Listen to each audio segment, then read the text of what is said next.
आप सभी का माई वे ऑनलाइन क्लासेस में स्वागत है। इस एजुकेशनल वीडियो क्लास में हम आपको आधुनिक भारत के महत्वपूर्ण टॉपिक बंगाल के नवाब एवं अंग्रेज़ के बारे में बताएंगे। मुर्शिद कुली खां ने स्वतंत्र बंगाल राज्य की नींव डाली और अंतिम स्वतंत्र बंगाल का नवाब सिराजुद्दौला था। उसके बाद के बंगाल के नवाब अंग्रेज़ों की कठपुतली मात्र थे। इस टॉपिक से सभी प्रतियोगी परीक्षाओं में बहुत सारे प्रश्न पूछे जाते हैं, इसलिए आप पूरी क्लास को ध्यान से सुनें और किसी मानक पुस्तक की सहायता से अपने स्वयं के नोट्स बना लें। बंगाल के नवाब एवं अंग्रेज़ से संबंधित इस टॉपिक में हम सभी जो भी बंगाल के नवाब हैं उनके बारे में अध्ययन करेंगे, क्रम से अध्ययन करेंगे। एग्ज़ाम में कभी कभी पूछा जाता है कि बंगाल के नवाब का सही क्रम क्या है, तो जो भी अध्ययन होगा वो क्रम से ही होगा। और बंगाल के नवाब के अध्ययन के क्रम में इनके समय में जो मुख्य मुख्य बातें हैं, एग्ज़ाम्स के लिए जो ज़रूरी है, इम्पॉर्टेंट पॉइंट हैं, उनको डिस्कस करेंगे। साथ ही बंगाल सूबा बहुत महत्वपूर्ण था व्यापार के लिए, राजस्व के लिए, इसलिए अंग्रेज़ भी इसके लिए प्रयास कर रहे थे। तो दोनों के मध्य किस प्रकार के संबंध थे, इसका भी अध्ययन इस टॉपिक में करेंगे।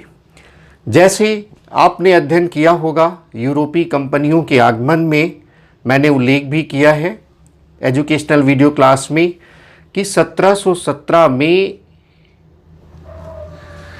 फर्रुखसियर के द्वारा, मुगल सम्राट फर्रुखसियर के द्वारा अंग्रेज़ों को बंगाल में व्यापार की विशेष सुविधाएं दी गईं।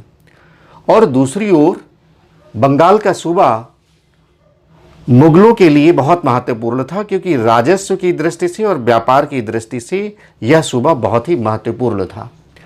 तो बड़ा दिलचस्प है दोनों के बारे में बातें करना, दोनों के जो संबंध है बड़ा ही दिलचस्प है, ध्यान से समझने की आवश्यकता है, एग्ज़ाम्स के लिए बहुत ज़रूरी है आधुनिक भारत के इतिहास के अंतर्गत। बंगाल के नवाब में जो पहला आपको पढ़ना है मुर्शिद कुली खां। मुर्शिद कुली खां मुगल सम्राट का एक बहुत अच्छा प्रशासनिक अधिकारी था, और ख़ास तौर से राजस्व के संदर्भ में। चूँकि इसकी सेवाएं मुग़ल बादशाह को पहले से मिलती रही हैं, औरंगजेब के समय से ही मिलती रही हैं, इसको ये बड़ा लोकप्रिय था इस संदर्भ में, इसलिए बंगाल में दीवान के रूप में इसकी नियुक्त होती है। दीवान यानी दीवानी का कार्य था, राजस्व वसूली का कार्य था, तो ये कार्य इसको सौंपा गया। धीरे धीरे इसको सूबेदार भी बना दिया गया,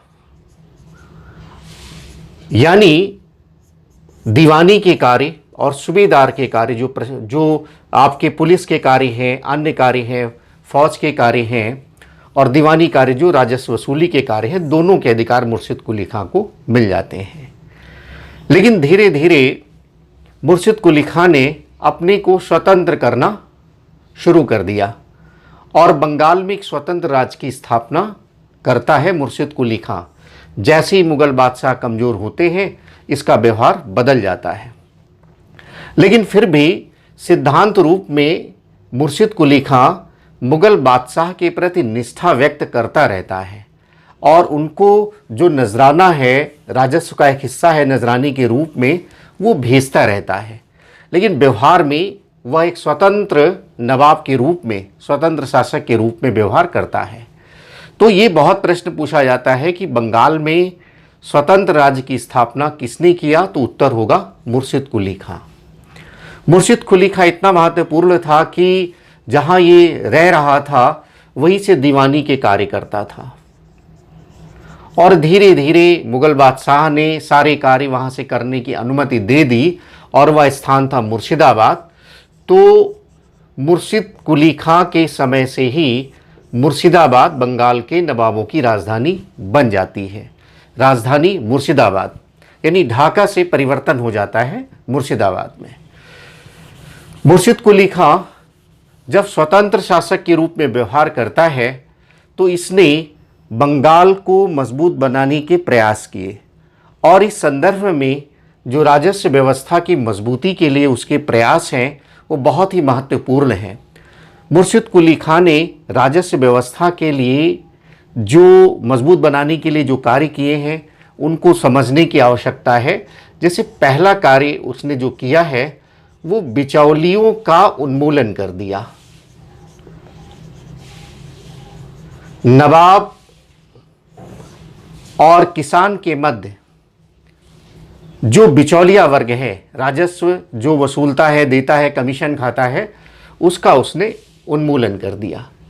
दूसरा काम उसने ये किया कि जो उड़ीसा प्रांत से सटे हुए इलाके हैं, वहाँ के जो ज़मींदार हैं, जो बहुत विद्रोही स्वभाव दिखा रहे हैं, विद्रोह कर रहे हैं, समस्या पैदा कर रहे हैं, तो जो उड़ीसा के ज़मींदार हैं उनका उसने दमन किया, उनको उसने निष्कासित किया, अधिकार वापस ले लिए उनसे। तीसरा कार्य जो बहुत महत्वपूर्ण था कि जो भी भूमि बंगाल में थी उसको खालसा भूमि में बदल दिया।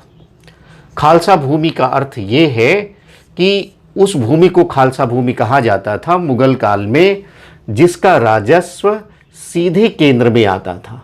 जो सीधे केंद्र को राजस्व प्राप्त होता था उसे खालसा भूमि कहते थे। अलग से ये प्रश्न आता है कि खालसा भूमि किसे कहते हैं, तो खालसा भूमि उस भूमि को कहते हैं जिसका राजस्व सीधे केंद्र के पास आता है या जिस पर केंद्र का प्रत्यक्ष नियंत्रण है, सीधा नियंत्रण है केंद्र का। चौथा कार्य वो करता है कि जो जिम्मेदार जमींदार हैं राजस्व के प्रति, खास तौर से जो राजस्व की वसूली ठीक से करते हैं, समय से पैसा जमा कराते हैं राजकोष में, उनको वो प्रोत्साहन देता है। और इसके अलावा वह एक काम और करता है कि वस्तुओं की कीमतों पर नियंत्रण करता है। कीमतों पर नियंत्रण, यह भी एक बहुत बड़ा राजस्व सुधार था मुर्शिद कुली खां के द्वारा। तो ये पूछा जाता है आपसे कि बिचौलियों का उन्मूलन किसने किया? मुर्शिद कुली खां ने। खालसा भूमि में किसने बदला? मुर्शिद कुली खां ने। कीमतों पर नियंत्रण करने के प्रयास किसने किए? मुर्शिद कुली खां ने। और एज ए होल जो मुर्शिद कुली खां ने काम किया है उसके अंतर्गत इनको, इन पॉइंट को समझना है, आप सभी नोट करेंगे। इसके अलावा मुर्शिद कुली खां के बाद जो दूसरे हमारे बंगाल के नवाब आते हैं, मुर्शिद कुली खां ने उनको पुत्र नहीं थे तो अपनी बेटी के बेटे यानी नाती को, जो कि सरफराज थे, उसको गद्दी पर बिठाया। लेकिन सरफराज के पिता ने ये स्वीकार नहीं किया, यानी मुर्शिद कुली खां के जो दामाद थे सुजाउद्दीन, उन्होंने स्वीकार नहीं किया। उन्होंने सरफराज खां को हटा करके स्वयं, जो सुजा नाम था, सुजाउद्दीन, वो गद्दी पर बैठे। तो पहले तो मुर्शिद कुली खां बंगाल के नवाब हुई और दूसरे नवाब आपके आ गए सुजाउद्दीन। सुजाउद्दीन के समय में ही मुग़ल शासक मोहम्मद शाह ने बिहार को बंगाल में शामिल कर दिया था। इसके बाद सुजाउद्दीन के बाद उनका बेटा सरफराज गद्दी पर बैठता है। सरफराज 1739 से 40, से समय भी आप याद करेंगे। मुर्शिद कुली खां का समय 1713 से 27 तक है, सुजाउद्दीन का 27 से 39 तक है और सरफराज का 39 से 40 तक है। समय भी आपको याद करना है ऑब्जेक्टिव टाइप क्वेश्चन के लिए। सरफराज ने आलम उद्दौला हैदर जंग की उपाधि धारण की। यह एक पॉइंट इनके बारे में महत्वपूर्ण है। बहुत योग्य नहीं है, प्रशासनिक दक्षता नहीं है सरफराज में, इसलिए बिहार के एक नायब सूबेदार है अलीवर्दी खां, इम्पॉर्टेंट है बंगाल के नवाब के संदर्भ में, यानी क्रम से अगर देखें तो ये चौथे नंबर के आपके हो जाएंगे। बिहार के नायब सूबेदार ने सरफराज के खिलाफ विद्रोह कर दिया और सरफराज को हरा करके उसकी हत्या कर दी और बंगाल का नवाब स्वयं बन जाता है। आरंभ में अलीवर्दी खां ने भी मुगल शासक को नजराना भेजा। एक परंपरा थी, चूँकि मुगल सम्राट के अधीन सब क्षेत्र थे, सैद्धांतिक रूप से मुगल साम्राज्य के हिस्से थे, लेकिन चूँकि मुगल सम्राट कमज़ोर पड़ चुके हैं इसलिए स्वतंत्र व्यवहार करने लगते हैं प्रांतीय राजवंश। तो ये नजराना भेजता है लेकिन बाद में स्वतंत्र व्यवहार करना शुरू कर देता है अलीवर्दी खां, और एक तरह से पूर्ण रूप से स्वतंत्र शासक यदि देखा जाए बंगाल के नवाबों के संदर्भ में तो वो अलीवर्दी खां ही है। एक अलग प्रकार का बंगाल राज्य डेवलप होता है। अलीवर्दी खां के समय में एक और घटना घटती है। 1748 ईस्वी में पटना में, जो कि बिहार का क्षेत्र में आता है, वहाँ अफ़गानों ने विद्रोह कर दिया है मुस्तफ़ा खां के नेतृत्व में। अलीवर्दी खां ने उसका दमन किया। इसके अलावा अलीवर्दी खां के सामने एक और समस्या थी कि मराठों के आक्रमण हो रहे थे। मराठों के आक्रमण से परेशान थे अलीवर्दी खां, और इसलिए वो मराठों से संधि कर लेते हैं 1751 में। यानी किस बंगाल के नवाब ने मराठों से संधि की, तो वो है अलीवर्दी खां। कब किया? 1751 ईस्वी में। इस संधि में जो मराठा संधि हुई है, एक दो बातें जानना आवश्यक है। इस मराठा संधि में अलीवर्दी खां ने काम क्या किया, क्या बात स्वीकार की? उन्होंने 12 लाख रुपए चौथ के रूप में देना स्वीकार किया। ये चौथ शब्द बड़ा महत्वपूर्ण है, एग्जाम में अलग से आता है ऑब्जेक्टिव टाइप क्वेश्चन में। चौथ क्या है थोड़ा सा समझ लीजिए। मराठों का एक कर था। जैसे मराठा पड़ोसी जो राज्य हैं उनसे कहते थे आप हमें चौथ दें। चौथ का मतलब होता है कि जो भी आपका राजस्व है, जो भी आप वसूली करते हैं, उसका 1/4 आप हमें दें। यदि आप ऐसा नहीं करेंगे तो हम आप पर आक्रमण करेंगे। अगर आप हमें चौथ देंगे तो हम आपकी रक्षा कर आक्रमण नहीं करेंगे और रक्षा भी करेंगे। तो अलीवर्दी खां ने चौथ देना स्वीकार कर लिया, 12 लाख रुपए। दूसरा, उसने उड़ीसा का जो क्षेत्र है वो मराठों को दे दिया कि आप अब हमारे बंगाल पर आक्रमण नहीं करेंगे और हम आपको उड़ीसा का क्षेत्र देते हैं और 12 लाख रुपए देते हैं। मराठे बहुत प्रभावी स्थिति में थे, तो अलीवर्दी खां ने इस प्रकार की संधि करके मराठों से अपने बंगाल राज्य की रक्षा की। ये पॉइंट इंपॉर्टेंट है, आप नोट करेंगे, खासतौर से चौथ। इसके बाद अलीवर्दी खां के बारे में एक स्टेटमेंट बहुत पूछा जाता है कि किस बंगाल के नवाब ने यूरोपियों की तुलना मधुमक्खी से किया है। यूरोपियों की तुलना मधुमक्खी से किया है तो अलीवर्दी खां ने। अलीवर्दी खां कहता था कि यूरोपियों को यदि आप नहीं छेड़ेंगे तो शहद देगी, जैसे मधुमक्खी शहद देती है। यदि आप इनको छेड़ेंगे तो ये काट काट कर मार देंगी। तो एक स्टेटमेंट बन जाता है कि यूरोपियों के संदर्भ में कि यदि आप यूरोपियों को नहीं छेड़ेंगे तो शहद देंगी, यदि आप छेड़ेंगे तो काट काट कर मार देंगी, जैसे मधुमक्खियों का स्वभाव होता है। तो यह स्टेटमेंट अलीवर्दी खां के संदर्भ में बहुत महत्वपूर्ण है। अब अलीवर्दी खां को भी पुत्र नहीं है, पुत्रियां हैं, तो यहां भी उत्तराधिकार की समस्या आ जाती है। और ये उत्तराधिकार की समस्या बहुत गंभीर रूप में प्रकट होती है अलीवर्दी खां के समय में। इनकी 3 बेटियां थी। एक बेटी जो है वो पटना में है, एक बेटी जो है वो ढाका क्षेत्र में है, और एक बेटी पुरुलिया में है। तो जब इनको उत्तराधिकारी चुनने का अवसर आया तो इन्होंने जो पटना में बेटी है इसका पुत्र है सिराजुद्दौला, इसको चुना। तो स्वाभाविक है जो ढाका में या पुरुलिया में दूसरी बेटियां हैं वो विद्रोह करेंगी, और यही कारण है कि सिराजुद्दौला को आरंभ से ही अलीवर्दी खां ने सिराजुद्दौला को सुना, यानी 5वें नंबर के आपके बंगाल के नवाब हो गए सिराजुद्दौला। तो जब आरंभ से ही चुनौती का सामना करना पड़ता है सिराजुद्दौला, किससे चुनौती का सामना करना पड़ता है? ढाका में जो इसकी मौसी है घसीटी बेगम, नाम इंपॉर्टेंट है, याद रखेंगे, घसीटी बेगम।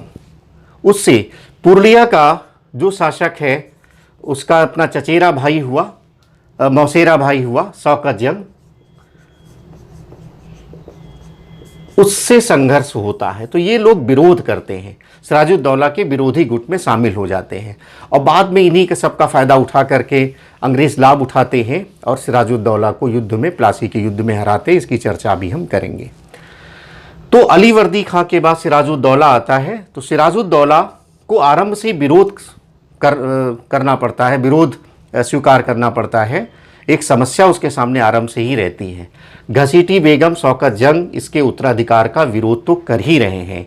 इसके अलावा जो बंगाल के बैंकर हैं, साहूकार है जगत सेठ, वह भी सिराजुद्दौला से सहमत नहीं है। इसके अलावा जो व्यापारी अमी चंद हैं, राय दुर्लभ हैं, लतीफ़ खां हैं, बहुत सारे जो अधिकारी हैं बंगाल के उस समय, वो सिराजुद्दौला का विरोध कर रहे हैं। ये नाम आपसे पूछे जाते हैं। अब सिराजुद्दौला के समय समस्या पैदा हो रही है अंग्रेज़ों से। अंग्रेज़ जो है कलकत्ता में जो फोर्ट विलियम है उसका दुर्गीकरण कर रहे हैं, और सिराजुद्दौला इससे नाराज़ होता है। वो मना करता है कि आप ऐसा कार्य न करें, लेकिन अंग्रेज़ नहीं मानते हैं तो वो आक्रमण कर देता है। सिराजुद्दौला आक्रमण करता है कलकत्ता पर, फोर्ट विलियम पर कब्जा करता है, और जो अधिकारी हैं उस समय फोर्ट विलियम के, रोजर ड्रीक, वो वहाँ से भाग जाते हैं। सिराजुद्दौला जो है वो वहाँ के कुछ लोगों को, ऐसा कहा जाता है कि बंदी बनाया और उसके सैनिकों ने एक कमरे में बंद कर दिया, जिसे हम ब्लैक होल की घटना के नाम से जानते हैं। और उनमें जो बंद किया गया था, एक छोटी सी कोठरी में 146 लोगों को बंद किया था, जिसमें 123 लोग मारे गए थे। और इस घटना का उल्लेख इन्हीं में से एक व्यक्ति जो जीवित बचा था, जे.जेड. हॉलवेल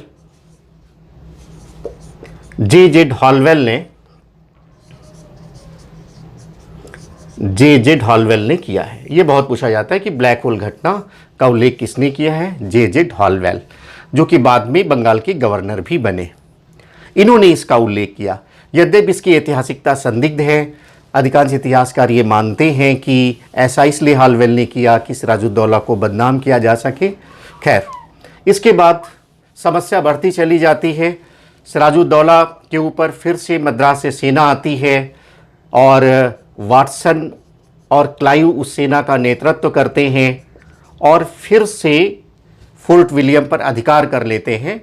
एक छोटी सी झड़प होती है सिराजुद्दौला और अंग्रेज़ी सेना के मध्य, और उस झड़प के बाद 9 फरवरी 1757 को एक संधि हो जाती है, जिसको अलीनगर की संधि कहते हैं।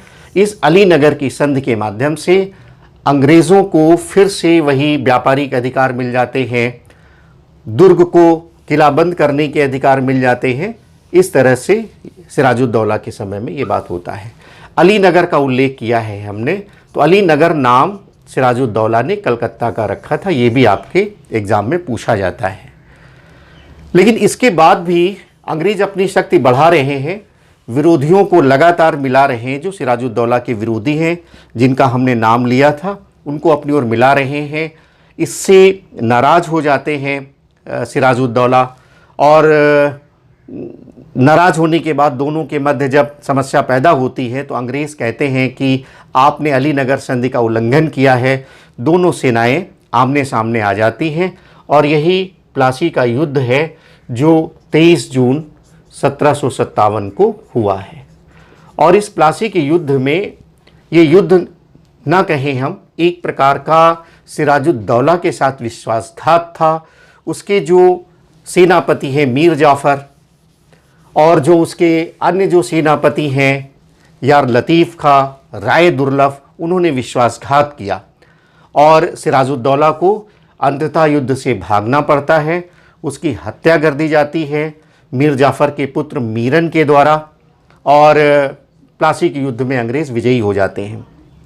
प्लासी का युद्ध भारतीय इतिहास में बहुत महत्व रखता है, और वास्तविक अर्थों में अंग्रेज़ जो एक व्यापारिक कंपनी थे, एक प्रजा के रूप में थे, सुविधाएं प्राप्त करते थे मुग़ल बादशाह से और बंगाल के नवाबों से, अब ऐसी स्थिति में आ जाते हैं कि वो बंगाल के नवाब का निर्धारण करने लगते हैं और उन्होंने सिराजुद्दौला के बाद मीर जाफ़र को बंगाल का नवाब बना दिया।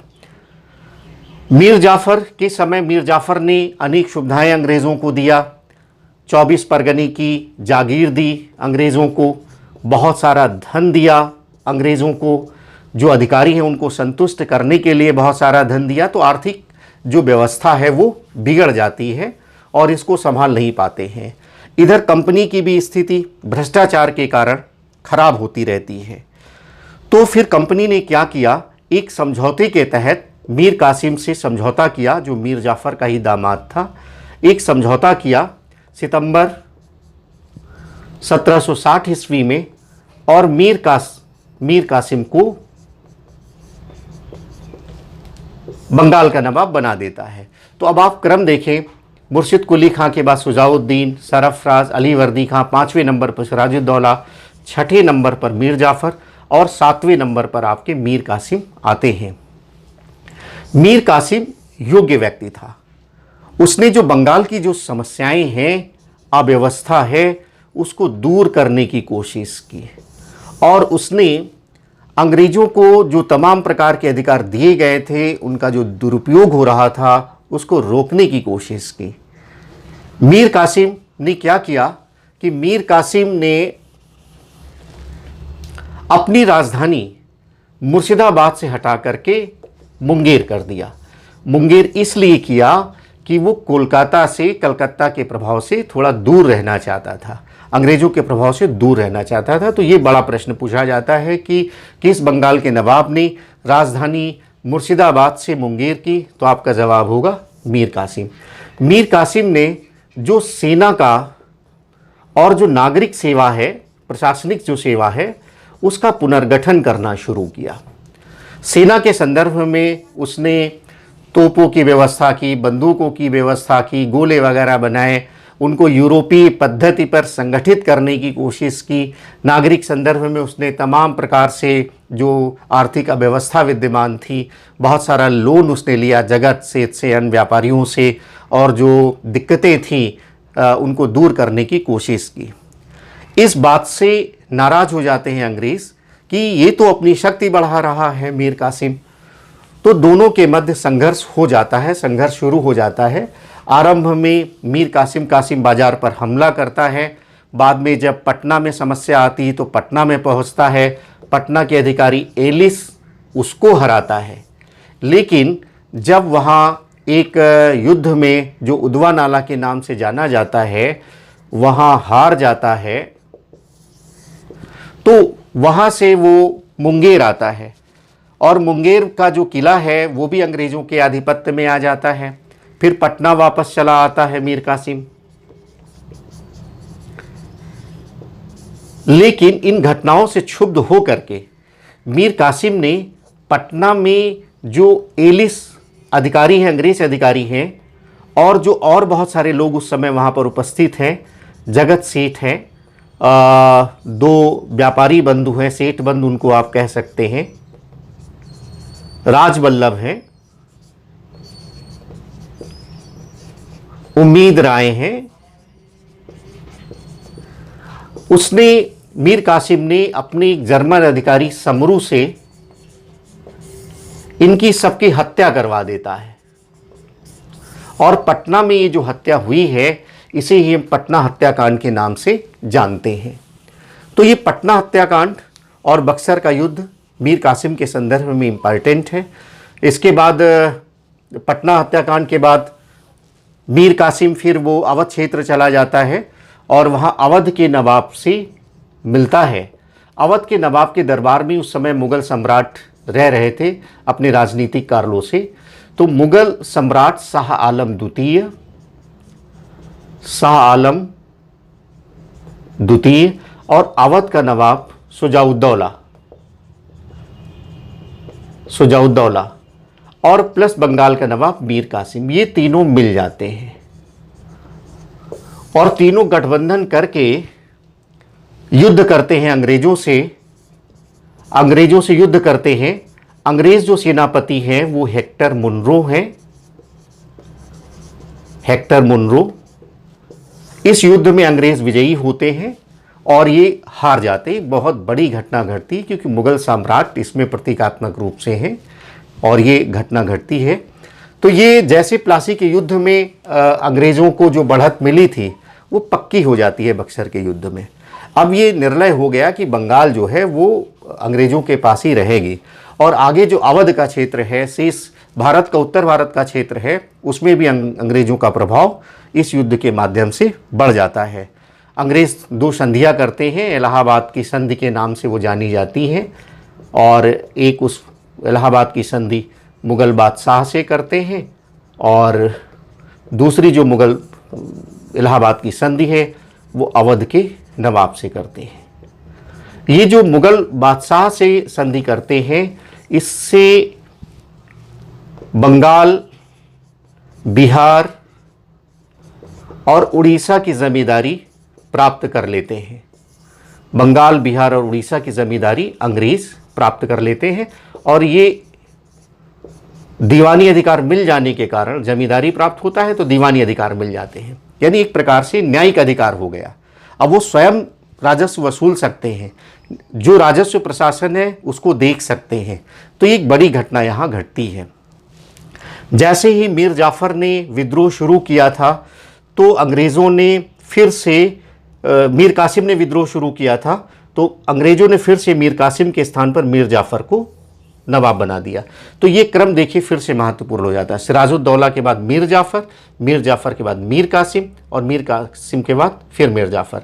आपसे प्रश्न टेक्निकली पूछ लेते हैं कि मीर कासिम के बाद कौन बंगाल का नवाब बना, तो बच्चे यही सोचते हैं कि मीर जाफ़र तो पहले था, तो मीर जाफ़र तो हो नहीं सकता। लेकिन यहाँ आपको याद रखना है कि मीर कासिम के बाद अंग्रेज़ पुनः मीर जाफ़र को बंगाल का नवाब बनाते हैं, लेकिन थोड़े समय में ही इनकी मृत्यु हो जाती है और इसके बाद अंतिम जो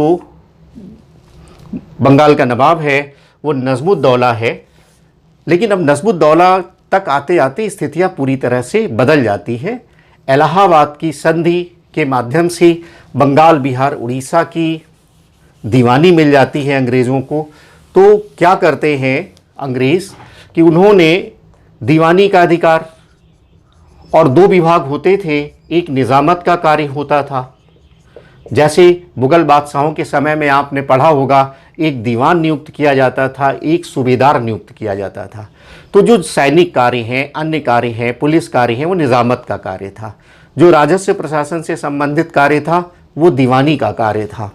तो नज़्मुद्दौला के समय में दीवानी के अधिकार चूंकि अंग्रेज़ को मिल गए और निज़ामत के कार्य अब बंगाल के नवाब के पास रहे। अंग्रेज़ों ने कहा ठीक है, हम आपको 53 लाख रुपए हम देंगे। बाद में इसको घटा करके 32 लाख कर दिया जाता है। तो अब देखिए बंगाल में एक विशेष स्थिति पैदा हो जाती है। स्थिति ये पैदा हो जाती है कि राज्य तो बंगाल एक है, लेकिन इसके दीवानी के कार्य अंग्रेज़ कर रहे हैं, निज़ामत के कार्य कौन कर रहा है, बंगाल का नवाब कर रहा है। पैसे सारे इनके पास आ रहे हैं, प्राप्त ये कर रहे हैं, और जो दायित्व है वो बंगाल के नवाब के पास हो जाता है। एक राज्य और दो उसमें सरकारें, दो लोग राज्य करने वाले, इसीलिए इसको डुअल गवर्नमेंट कहते हैं। डुअल गवर्नमेंट, हिंदी में द्वैध शासन कहते हैं। आपसे पूछा जाता है कि द्वैध शासन कहाँ पर था, तो आप कहेंगे बंगाल में था, और ये रॉबर्ट क्लाइव के समय में आया और नज़्मुद्दौला उस समय। धीरे धीरे क्या है, प्रभाव बदलने लगता है और 1772 ईस्वी में वारेन हेस्टिंग्स के समय में ये व्यवस्था समाप्त कर दी जाती है और बंगाल का नवाब का पद समाप्त हो जाता है। अंग्रेज़ बंगाल को 1772 ईस्वी में अपने पूर्ण नियंत्रण में ले लेते हैं। तो ये एक प्रकार से बड़ा महत्वपूर्ण डेवलपमेंट है। इनका क्रम सब आप याद रखेंगे, मुर्शिद कुली खां, शुजाउद्दीन, सरफराज, अलीवर्दी खां, सिराजुद्दौला, मीर जाफ़र, मीर कासिम, उसके बाद फिर मीर जाफ़र और नज़्मुद्दौला। ये क्रम याद रखेंगे और तमाम प्रकार के जो फैक्ट हैं उनको आप याद रखेंगे। यहाँ पर मैं आपको बता दूँ कि प्लासी का युद्ध, बक्सर का युद्ध और ब्लैक होल की घटना, इनको विस्तार से समझने की आवश्यकता है। इसलिए अलग से एजुकेशनल वीडियो क्लास में आपको पहले ही दे दिया गया है, लिंक हम नीचे दे देंगे। उनको एक पहले अध्ययन करेंगे, उसके बाद बंगाल के नवाब को पढ़ेंगे, तो एक सीक्वेंस इतिहास में बनता है और बात आपको पूरी समझ में आएगी।